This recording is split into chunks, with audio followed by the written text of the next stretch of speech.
Welcome once again. आज मैं आपको स्क्वायर्स के बारे में एक इम्पॉर्टेंट फैक्ट बताऊंगा।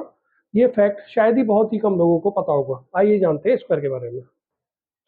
तो इम्पॉर्टेंट फैक्ट स्क्वायर के बारे में जो ये है, हमसे अगर हम आपसे ये बोले कि -1 का स्क्वायर कितना होगा, तो मोस्टली लोग इसका आंसर जो है वो +1 देंगे।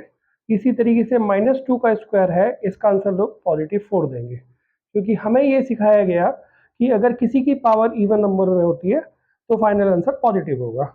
लेकिन लोग इसको सुनने में गलती कर देते हैं, ये आंसर आपका गलत है। क्योंकि -1 का स्क्वायर -1 होता है, -2 का स्क्वायर -4 होता है। चाहो तो आप इसे एक बार कैलकुलेटर पर चेक कर सकते हो। तो फिर हमें जो पढ़ाया गया क्या वो गलत था? तो जो पढ़ाया गया था वो गलत नहीं था, हमने सुनने में गलती करी। एक्चुअली हमें ये बताना चाहिए था कि -1 का होल स्क्वायर +1 होता है, -2 का होल स्क्वायर +4 होता है, -3 का होल स्क्वायर +9 होता है। राइट, इसी तरीके से -4 का स्क्वायर आपका 16 होगा, मतलब +16 होगा। प्लस को यूजली हम दिखाते नहीं है, लेकिन अगर इन्हीं का मैं माइनस का बिना ब्रैकेट के लिखूंगा तो ये -1 होगा, -2 का स्क्वायर 4 ना होकर -4 होगा, -3 का स्क्वायर -9 होगा, -4 का स्क्वायर -16 होगा।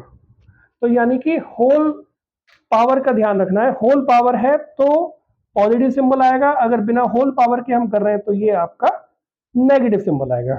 तो ये चीज ध्यान रख सकते हैं। तो एक्चुअली होता क्या है हमारे पास, इसका भी एक कारण है, क्योंकि -2 का स्क्वायर, आपको पता है कि -2 को मैं -1 इंटू 2 लिख सकता था। तो इसी तरीके से ये जो -2 था इसका मतलब था -1 इंटू 2 का स्क्वायर। तो ये -1 रह गया था और ये 4 हो गया था, इसलिए ये आंसर -4 बना था आपका। तो दोस्तों, अगर आपको ये जानकारी अच्छी लगी हो तो वीडियो को लाइक कीजिए और शेयर जरूर कीजिएगा। देखते रहिए मुकेश सर।